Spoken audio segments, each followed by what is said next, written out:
अस्सलामुअलैकुम। एनाटॉमी और फिज़ियोलॉजी के फिज़ियोलॉजी पोर्शन में जो हम सेकंड चैप्टर डिस्कस कर रहे थे उसमें हमने टिश्यूज़ को स्टार्ट किया था। आज जो है वो हम फर्स्ट टाइप ऑफ टिश्यू जो डिस्कस करेंगे वो है कनेक्टिव टिश्यू। सबसे पहले देखते हैं कि कनेक्टिव टिश्यू होते क्या हैं। Connective tissue is one which gives structure and metabolic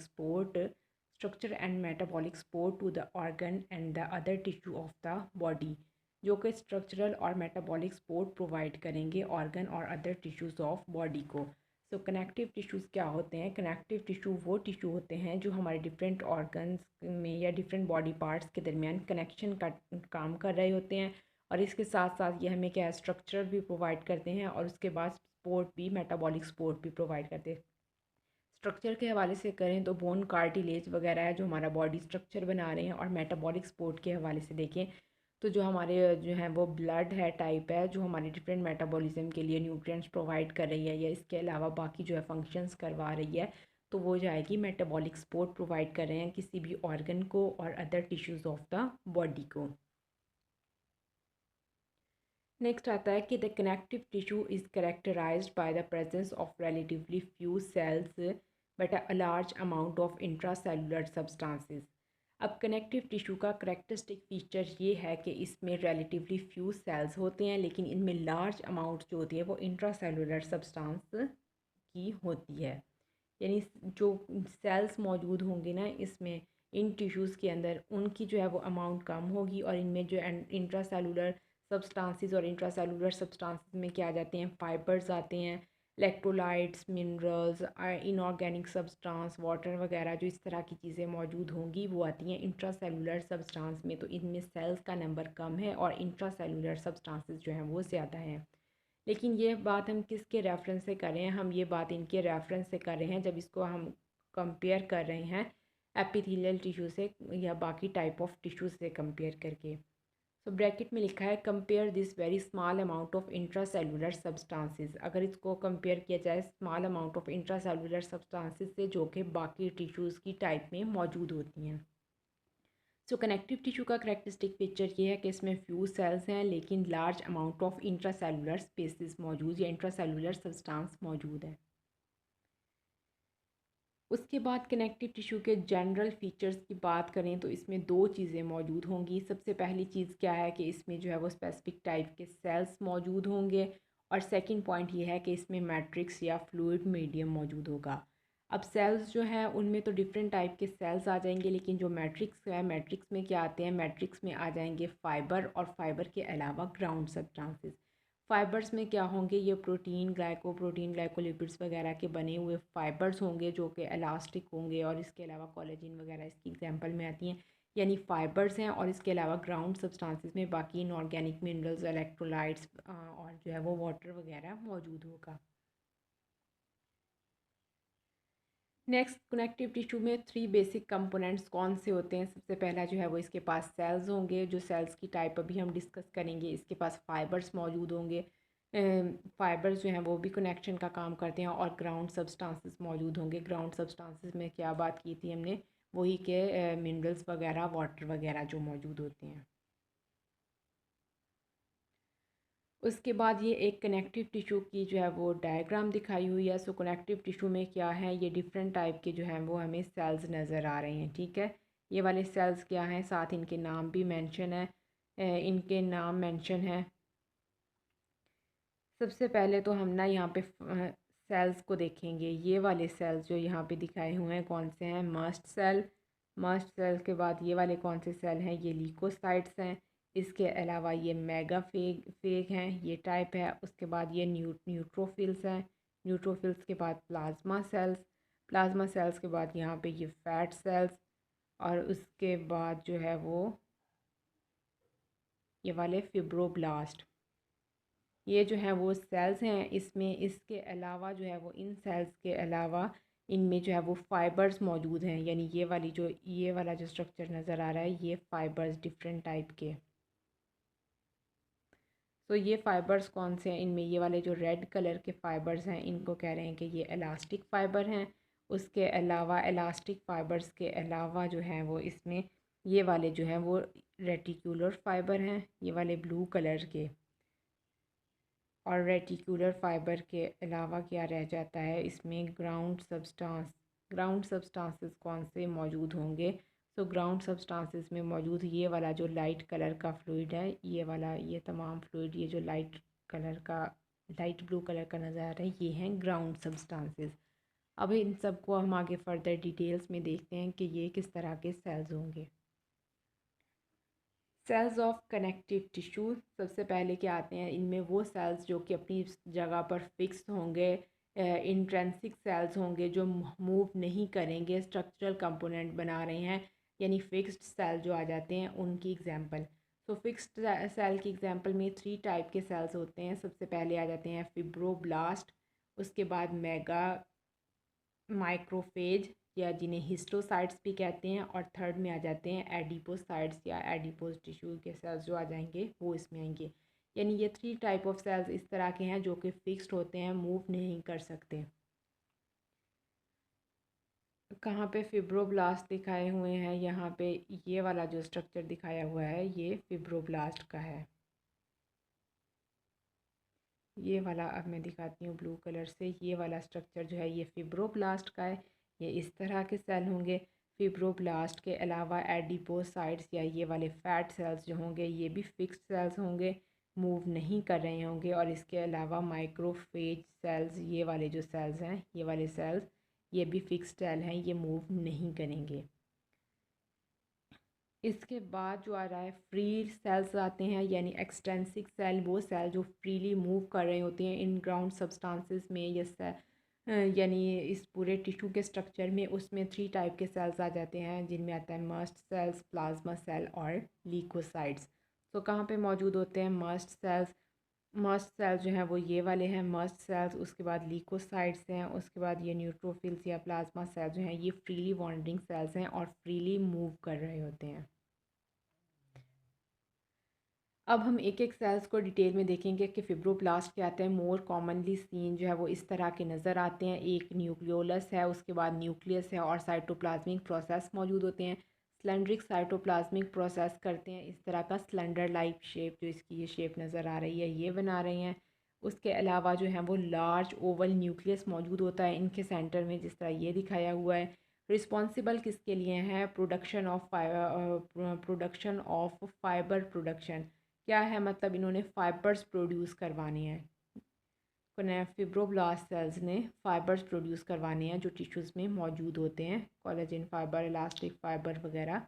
तो वो उनका काम है, फिब्रोब्लास्ट ने स्ट्रक्चरल कंपोनेंट बनाना है।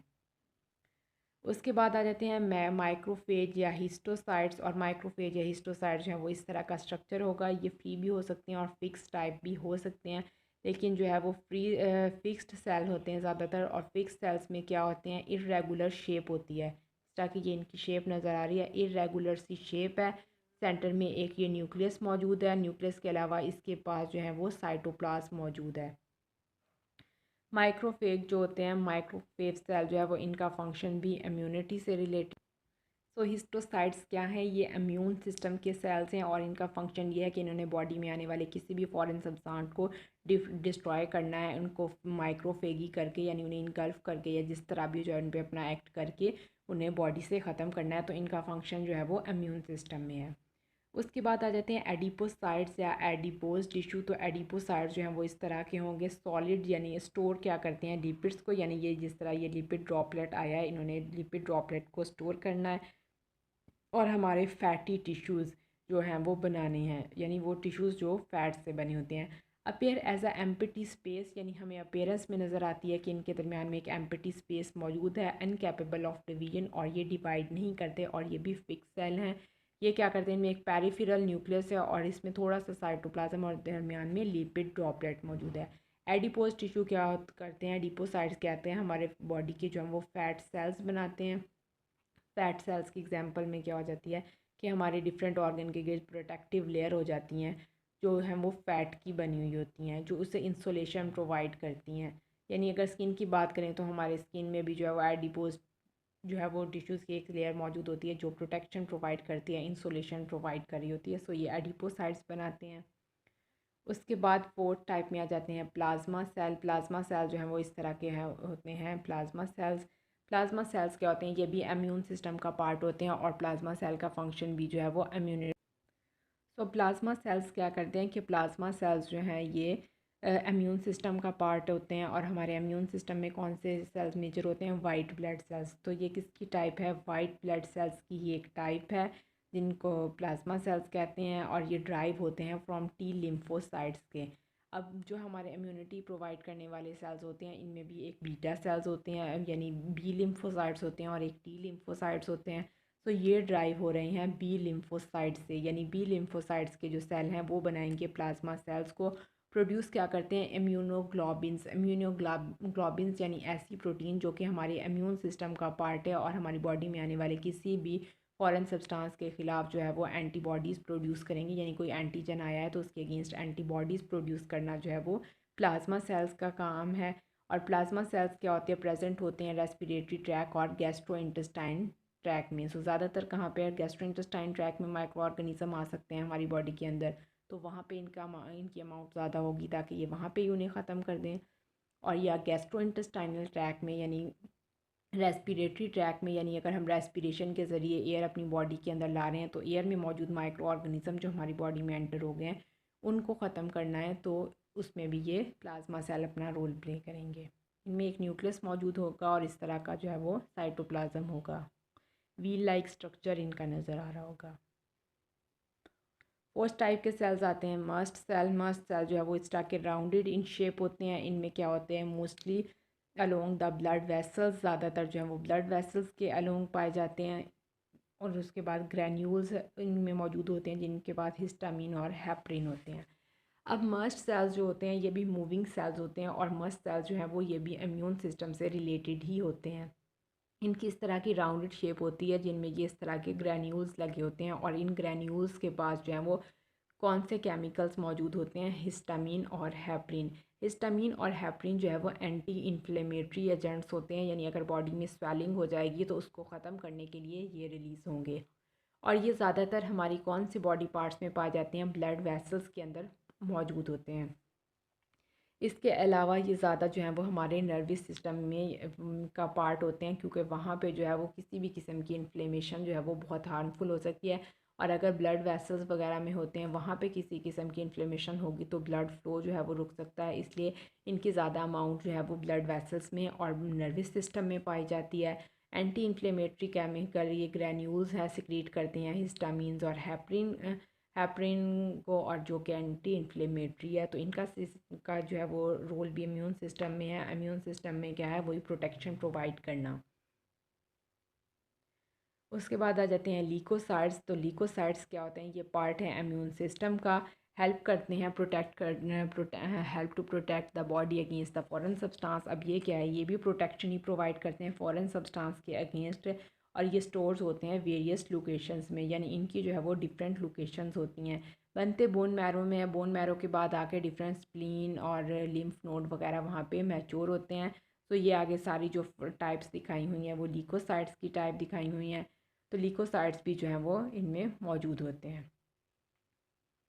उसके बाद या इनको लीकोसाइट्स को जो है ना वॉन्डरिंग सेल भी कहते हैं। आपकी बुक में वॉन्डरिंग सेल लिखा होगा। वॉन्डरिंग सेल्स क्या होते हैं, जो इधर उधर मूव कर रहे होते हैं, बॉडी में एंटीबॉडीज़ प्रोड्यूस करने का काम करते हैं। लिम्फोसाइट्स हैं, इम्यून सिस्टम का पार्ट है। उसके बाद आ जाते हैं फाइबर्स, यानी सेल्स हमने देख लिए। तो अब हम देखेंगे कि फ़ाइबर्स कौन कौन से हैं कनेक्टिव टिश्यूज़ के। कनेक्टिव टिश्यूज़ में 3 टाइप के फ़ाइबर्स होते हैं, कोलेजन फ़ाइबर, इलास्टिक फ़ाइबर और reticular fibre. Collagen, elastic and reticular fibre. तो अब हम देखते हैं कि कोलेजन फ़ाइबर किस तरह के होते हैं। कोलेजन फ़ाइबर जो है वो इस तरह के स्ट्रेट जो है वो फाइबर्स लाइक स्ट्रक्चर्स होते हैं, जैसे कि यहाँ डायग्राम में दिखाया हुआ है। प्रेजेंट्स कहाँ होते हैं, बंडल्स की फॉर्म में, जिस तरह ये दिखाया हुआ है बंडल्स की फॉर्म में प्रेजेंट्स होंगे। कोलेजन्स जो है वो प्रोटीन्स फॉर्म द फाइबर। और ये कौन सी प्रोटीन्स बनाती हैं, इनमें कोलेजन प्रोटीन मौजूद होती हैं जो कि कोलेजन फाइबर बनाती हैं। और इनको सिंथेसाइज क्या करते हैं, फिब्रोब्लास्ट। अभी जब हम फिब्रोब्लास्ट सेल्स के बारे में पढ़ रहे थे तो हमने पढ़ा था कि ये क्या करती हैं, ये फाइबर्स बनाती हैं। तो फाइबर्स कौन से? कोलेजन फाइबर्स बनाती हैं, बंडल्स की फॉर्म में मौजूद होते हैं। और कोलेजन फाइबर्स जो है वो हमारे स्ट्रक्चरल जो है वो कंपोनेंट होते हैं, स्ट्रक्चरल कंपोनेंट्स बनाते हैं। उसके बाद इलास्टिक फ़ाइबर आते हैं। ये जो है वो इस तरह के नज़र आ रहे होते हैं, बिल्कुल fine thread like elastic fibre. अब ये कहाँ पे होते हैं, कैसे कंपोज होते हैं? ये इलास्टिन प्रोटीन, ये वाले जो पढ़े थे हमने कोलेजन प्रोटीन के बने हुए थे, और ये वाले जो है इलास्टिक, ये इलास्टिन प्रोटीन के बने हैं। प्रोटीन की एक टाइप है इलास्टिन, जो है वो इनकी इलास्टिसिटी काफ़ी ज़्यादा होती है। और ये कहाँ पे मौजूद होते हैं? सिंगली प्रेजेंट, यानी बंडल्स की फॉर्म में नहीं होंगे, इनका सिंगल फाइबर ही मौजूद होगा। Can be stretch synthesise by the, can be stretch, यानी इनमें इतनी इलास्टिसिटी होती है कि हम इन्हें स्ट्रैच कर सकते हैं, यानी इनमें जो है वो इलास्टिसिटी होती है और इनकी स्ट्रैचिंग हो सकती है। थर्ड पॉइंट इसमें ये आ जाता है कि सिंथेसाइज बाय द फिब्रोब्लास्ट, और इनको भी जो है वो हमारे जो है वो टिश्यू के फिब्रोब्लास्ट सेल ही बनाते हैं।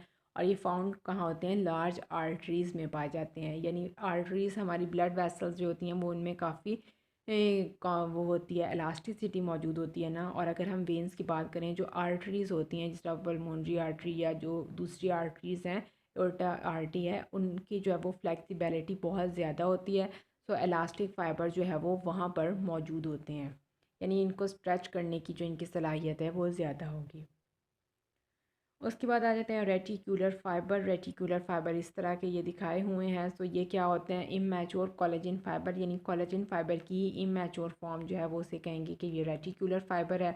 और ये क्या बनाते हैं? ये हमारे लिम्फॉइड टिश्यू बनाते हैं। लिम्फॉइड टिश्यू मतलब हमारे लिम्फेटिक सिस्टम के टिश्यूज़, जो लिम्फ नोड, लिम्फ वेसल्स वगैरह जिनकी बनी होती हैं। तो लिम्फ वेसल्स किसकी बनी हुई होती हैं? रेटिकुलर फ़ाइबर्स की।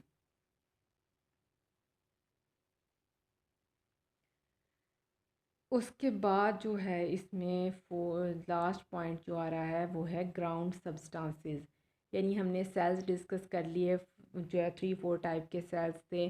कौन कौन सी टाइप के सेल्स इसमें मौजूद थे? इसमें सबसे पहले था कि फ्रीली मूविंग और फिक्स सेल के हिसाब से देखा। फिक्स सेल में फिब्रोब्लास्ट, माइक्रोफेग, एडिपोज, और इसमें मस्ट सेल, प्लाज्मा सेल और लिकोसाइड्स थे। लिकोसाइड्स के बाद हमने फाइबर्स देखे। फाइबर्स की 3 टाइप थी, इलास्टिक, कोलेजन और रेटिकुलर फाइबर। और अब इसका थर्ड सब्सटेंस जो रह गया है वो है ground substances. So ground substances में सबसे पहली बात लिखी है इन्होंने कार्बोहाइड्रेट प्रोटीन कॉम्प्लेक्स, जिन्हें प्रोटियोग्लाइकन्स कहते हैं। और उसके बाद सेकंड पॉइंट पे लिखा है ग्लाइकोप्रोटीन्स, और उसके बाद वाटर और मिनरल्स। ठीक है, ऑर्गेनिक, इनऑर्गेनिक और सब्सटेंसेस और वाटर, मिनरल, इलेक्ट्रोलाइट वगैरह जो है वो ग्राउंड सब्सटेंसेस में आते हैं। तो अब हम देखेंगे कि कार्बोहाइड्रेट प्रोटीन कॉम्प्लेक्स, प्रोटियोग्लाइकन और ग्लाइकोप्रोटीन्स में डिफरेंट क्या है। प्रोटियोग्लाइकन जिसका नाम से नज़र आ रहा है कि इसमें एक प्रोटीन होगी, और ग्लाइकन यानी कार्बोहाइड्रेट या स्क्राइड्स मौजूद होंगे। सो प्रोटियोग्लाइकन्स जो हैं वो इस तरह के प्रोटीन, कार्बोहाइड्रेट और प्रोटीन कॉम्प्लेक्सेस हैं जिसमें कार्बोहाइड्रेट की लॉन्ग चेन्स अटैच होंगी, यानी कार्बोहाइड्रेट में पॉलीसेक्राइड्स अटैच होंगे जिनका नंबर जो है वो बहुत ज़्यादा होगा। यानी प्रोटीन की जो कंसंट्रेशन है, प्रोटीन जो है वो कम है, और as compare to carbohydrate, carbohydrate chains जो हैं वो लॉन्ग हैं। तो इस तरह के सब्सटेंस जिनमें प्रोटीन की अमाउंट कम और कार्बोहाइड्रेट की सब अमाउंट ज़्यादा है, उन्हें क्या कहते हैं? प्रोटियोग्लाइकन्स। और जो ग्लाइकोप्रोटीन होती हैं, ग्लाइकोप्रोटीन्स में क्या होता है कि ग्लाइकोप्रोटीन्स में ग्लाइको मतलब पहले लिखा हुआ है, ग्लाइको जो है वो कम है, यानी ओलिगोसेक्राइड तक 3 से 10 सब यूनिट्स जो हैं वो कार्बोहाइड्रेट्स के लगेंगे, और किसके साथ? प्रोटीन्स के साथ। तो इस कंपेयर में क्या कहेंगे कि इनमें जो है वो ग्लाइकोजीन या कार्बोहाइड्रेट का पोर्शन कम और प्रोटीन का पोर्शन जो है वो ज़्यादा है। अब क्या आ रहा है? प्रोटियोग्लाइकन्स। प्रोटियोग्लाइकन्स क्या है? मैक्रोमालिक्यूल, मैक्रोमालिक्यूल प्रोटीन, यानी कि इनमें जो है वो मैक्रोमालिक्यूल्स हैं जिनमें प्रोटीन मौजूद है और साइज़ के हिसाब से, यानी बड़े हैं सेल में। और इसके अलावा पॉलीसेक्राइड कॉम्प्लेक्सेस मौजूद हैं। पॉलीसेक्राइड्स क्या हैं? कार्बोहाइड्रेट। पॉलीसेक्राइड जो है वो लॉन्ग चेन ऑफ कार्बोहाइड्रेट्स होती हैं। इसमें जो है वो कार्बोहाइड्रेट्स की चेन का यूनिट जो है वो बहुत ज़्यादा होता है, लॉन्ग चेन्स होंगी, जिनको प्रोटियोग्लाइकन्स कहते हैं। और ये प्रोटियोग्लाइकन्स कहाँ कहाँ मौजूद होती हैं? अब ये प्रोटियोग्लाइकन्स जो हैं वो नॉन सल्फेट, अगर जिनमें सल्फ़र जो है वो मौजूद नहीं होता, इसमें chondroitin and the hyaluronic acids, तो हाइलोरोनिक एसिड्स और ये कॉन्डिटोइन जो है वो मौजूद होते हैं। अब ये क्या करते हैं, इनमें सल्फ़र मौजूद नहीं होता। सल्फ़र के अलावा ये क्या होते हैं, ये सर्फेसिस बना रहे होते हैं, ये बॉडी में मौजूद होगा, और कॉन्डिटाइटन जो है वो हमारे उसमें मौजूद होगा, कार्टिलेज वगैरह में उससे रिलेटेड होगा, उनमें मौजूद होगा। उसके बाद आ जाते हैं सल्फ़ेट्स, जिनमें सल्फ़ेट्स मौजूद होते हैं। तो इसमें है कॉन्डियोटिन सल्फ़ेट्स, हाइप्रेटिन सल्फ़ेट्स और द कैरिटोहाइलिन्स। यानी ये जो है वो एग्जांपल लिखाई हुई है प्रोटियोग्लाइकन्स की। तो ये कहाँ पर मौजूद होते हैं, कॉन्डोटाइन सल्फ़ेट्स जो होते हैं ये भी उसमें मौजूद होंगे कार्टिलेज वगैरह में। और उसके बाद हैप्रेटिन सल्फ़ेट क्या होता है, ये भी हैप्रिन हिस्टामिन से रिलेटेड होकर के वहाँ पर मौजूद होंगे। तो ये क्या कर रहे हैं, ग्राउंड सब्सटेंसेस हैं जो डिफरेंट टिश्यूज़ में, कनेक्टिव टिश्यूज़ में, जिनमें ब्लड, कार्टिलेज, बोन वगैरह आती हैं, वहाँ मौजूद होते हैं। उसके बाद नेक्स्ट आ जाते हैं ग्लाइकोप्रोटीन्स। तो ग्लाइकोप्रोटीन्स क्या हैं, इनमें ग्लाइकोप्रोटीन्स भी कॉम्प्लेक्स मॉलिक्यूल हैं। इनमें ये क्या है, प्रोटीन की कंसंट्रेशन ज़्यादा और कार्बोहाइड्रेट की कंसंट्रेशन कम होगी। So also composed of protein and carbohydrate, protein और कार्बोहाइड्रेट से ही बने होते हैं, बट इन कंट्रास्ट टू प्रोटियोग्लाइकन। लेकिन अगर हम इन्हें प्रोटियोग्लाइकन से कंपेयर करें तो प्रोटीन माइनॉरिटी प्रोटीन डोमिनेट, यानी तो इसमें प्रोटीन जो है वो डोमिनेट करती है, या प्रोटीन की कंसनट्रेशन जो है वो ज़्यादा होती है। और साथ जो ग्लाइकोजन की चेन होगी, या ग्लूकोज जो मौजूद होगा, या कार्बोहाइड्रेट जो मौजूद होगा, वो जो होंगे ओलिगोसैकेराइड होंगे, यानी फ्यू यूनिट्स 3 से 10 सब यूनिट्स तक जो है वो इसमें कार्बोहाइड्रेट्स अटैच होंगे, और प्रोटीन का पोर्शन जो है वो ज़्यादा है। उसके बाद फिब्रोनेक्टिन जिसे डर्मिस में मौजूद होती है, कॉन्ड्रोनेक्टिन्स जो कि कार्टिलेज में मौजूद होती है। ये दो एग्जांपल्स लिखी हुई हैं किसकी, ग्लाइकोप्रोटीन्स की। वो ग्लाइकोप्रोटीन्स जो डर्मिस में मौजूद होगी, यानी स्किन में डर्मिस में मौजूद होगी, उसे फाइब्रोनेक्टिन कहेंगे, और वो जो कार्टिलेज में मौजूद होगी उन्हें कॉन्ड्रोनेक्टिन्स कहेंगे। इसके अलावा इसमें वाटर मौजूद होगा, और मिनरल्स में क्या होते हैं, डिफरेंट मिनरल्स, इनऑर्गेनिक मिनरल्स में आ जाएंगे सोडियम, पोटाशियम, कैल्शियम, इस तरह के सब्सटेंसेस जो हमारी बॉडी में मौजूद होंगे वो आ जाएंगे इनऑर्गेनिक सब्सटेंसेस या मिनरल्स में। सो आज हमने क्या देखा, कनेक्टिव टिश्यू की टाइप। कनेक्टिव टिश्यू क्या होते हैं, कनेक्टिव टिश्यूज़ जो हैं वो उसके 3 बेसिक कंपोनेंट, सेल, फाइबर और जो हैं वो ग्राउंड सब्सटेंसेस। फिर सेल्स की फर्दर हमने टाइप देखी, कितने टाइप के सेल्स होते हैं और उनका क्या क्या फंक्शन है। और फिर फाइबर्स को देखा, 3 टाइप के फाइबर्स थे। उसके बाद हमने लास्ट पे देखा ग्राउंड सब्सटेंसेस को। तो आज के लेक्चर में इतना ही। थैंक्स।